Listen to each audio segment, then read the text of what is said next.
Look उनको। हाँ ऐसे क्या देख रही हो? डिवोर्स पेपर्स में नजर आ रहा है।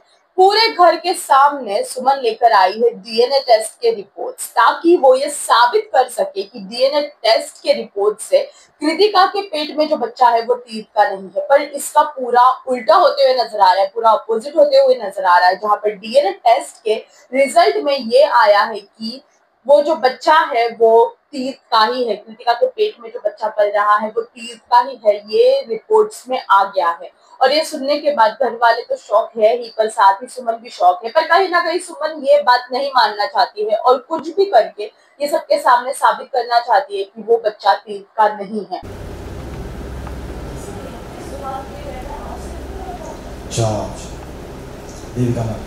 तुम्हारी कोई इज्जत है या नहीं? पति तुम्हारे साथ रहना नहीं चाहता, ससुराल वाले तुम्हें घर से जाने के लिए कह रहे हो और तुम होके यहाँ चिपकी हुई हो। हाँ, क्योंकि सुमन इंदौरी सेम गलती 2 बार नहीं करती है। एक बार निकल गई थी, दोबारा नहीं जाओगी अपने प्यार को छोड़कर। नेताजी मेरा प्यार, और रही बात मेरी इज्जत की,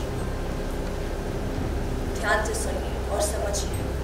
मेरी इज्जत, मेरा मान, स्वाभिमान, सम्मान, सब कुछ मेरे नेताजी। और ये सच, ये दोनों झूठ बोल रही, उन्होंने कुछ गड़बड़ की, और ये जो गड़बड़ की है ना, इसमें पता लगा के रहोगे और आप सबके सामने मिलाऊंगी। ये लड़की कौन है मेरे बेटे की शादी? आपके बेटे की बीवी, कौन है? Legal wife.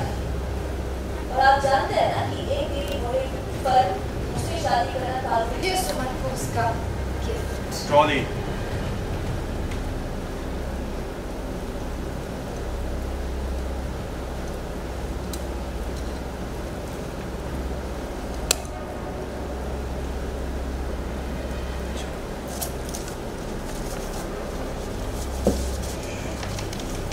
Shock trolley. Look उनको। हाँ ऐसे क्या देख रही हो? डिवोर्स पेपर्स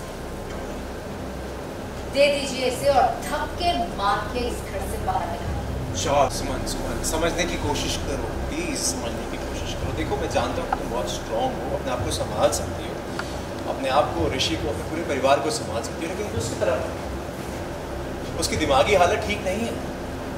वो ना अपने आप को संभाल पाएगी, ना अपने बेटे को संभाल पाएगी। इसीलिए मेरा उसके साथ होना बहुत ज़रूरी है। मैं उसकी रिस्पॉन्सिबिलिटी लेना चाहता हूँ, प्लीज़ समझने की